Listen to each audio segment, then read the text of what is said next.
Human potential and creativity is the resource that is going to revolutionize our world. It's just about learning to awaken that part of ourselves and bring it out.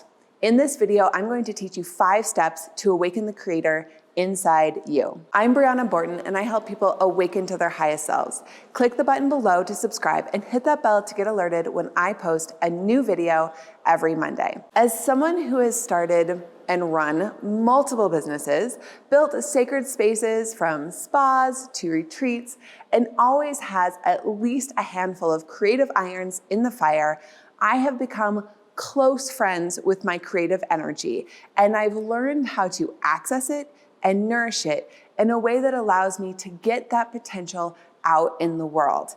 And I want to help you do the same thing. So the first step is to get resourced. Now, it might not seem like the sexiest creative step we've ever taken, but when we are lacking in sleep or healthy food or strong relationships, we can feel really spent, and it is hard for us to access that creative energy. Sometimes it spurs our creative energy to be at a lack of those things so that we can get those needs met. But the creative energy will then be just spent getting those needs met, which is totally fine. And if that's where you are, I encourage you to take that step. Because one of the things that can happen is that we can feel like we're lacking in creative energy, or we can't really access the creator inside of us. And we go into this negative mental loop, like judging ourselves and blaming ourselves and shaming ourselves, when the real thing that's happening is that we are not resourced enough to access it. Our root chakra needs haven't been met. So really looking at those root chakra needs and getting those things met for yourself. I also encourage all of us to look out in the world, if we have our root chakra needs met, to see how we can help the world meet its root chakra needs. There are so many people that have so much potential and creativity that isn't getting accessed, that's just holding our whole world back because their root chakra needs aren't met. So even if you have yours met, this is still a really important step for us to look at globally. How can we be part of getting the world well-resourced so that we can tap into everybody's creative potential and solve some of these bigger global issues? Number 2 is to do the work to release the blockages and barriers to full expression. So here's the thing, when we go to create, when we go to allow our potential out into the world, when we even just start the process, lots of things come up for us. Blockages, barriers, all sorts of things, and they come in tricky. So we might not just notice immediately that it is a barrier to our creative power, but it is. And it could show up as avoidance, procrastination, feeling not good enough, feeling unworthy.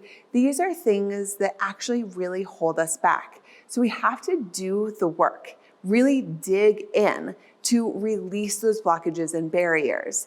And then we have to commit to continuously being with the challenges as they arrive, because just doing it once at the beginning isn't going to solve the problems that are going to happen later on, right? We're going to continue to meet all of these places of challenge, and we have to be committed to being with them and to going through them as the healing portals that they are. If you feel like you have blockages and barriers to your full expression that you can't quite get to, I really encourage you to join my Love Rising group. We do so much work around releasing our blockages and barriers, and also just getting super aware of them so that we can work with them. So I encourage you to get the help that you need to make sure that you can do that. Number 3, once we've gotten ourselves well-resourced and we've started to release those blockages and barriers, is to hook up with love-sponsored desire.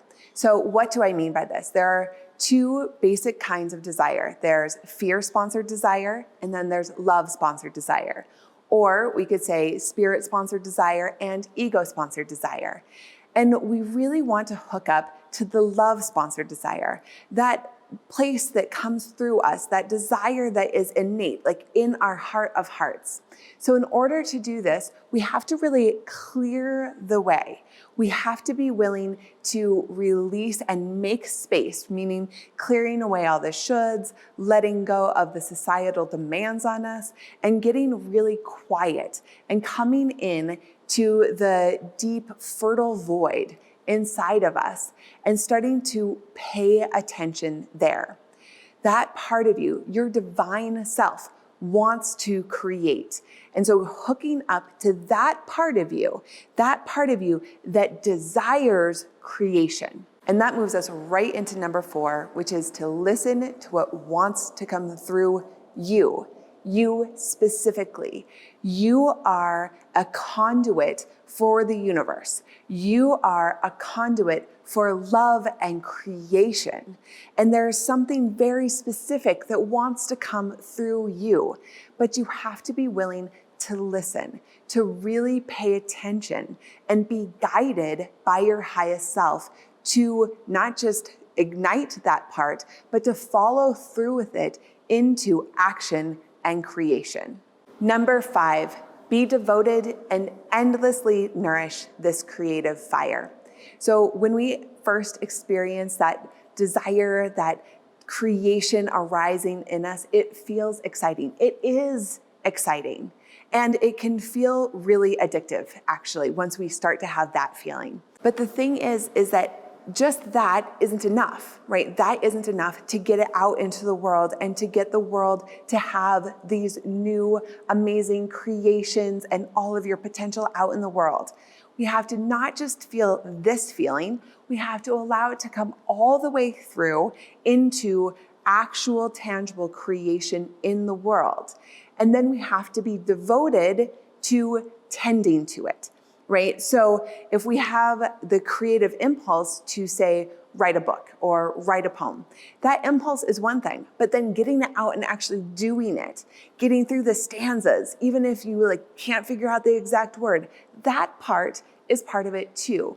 And it's really vital that we start to learn how to have soulful self-discipline in order to be endlessly devoted to our creations. So that's step number 5, and I know it can feel real hard, that part, but I trust that when we are aware of what is happening, we can get more clear about the actions we want to take in alignment with that love-sponsored desire. If you want to really awaken your creative energy inside you so you can let your potential out fully into the world, I encourage you to join me for this really powerful thing I'm doing called Activating the Creator. I'll put a link down below.